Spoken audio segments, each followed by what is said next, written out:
کہیں شدید گرمی، کہیں طوفانی بارش اور کہیں قحط جیسی صورتحال پیدا ہو سکتی ہے۔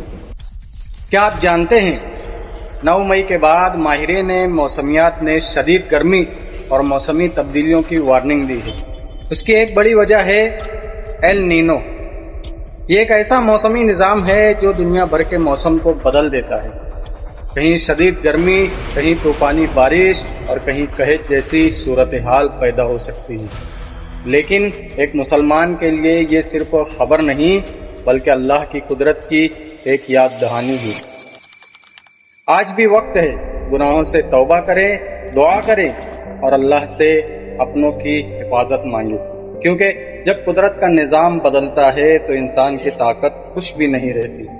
اللہ پاک خصوصاً ہمیں عموماً ساری امت مسلمہ کو ہر آفت اور آزمائش سے محفوظ رکھے۔ آمین ثم آمین یا رب العالمین۔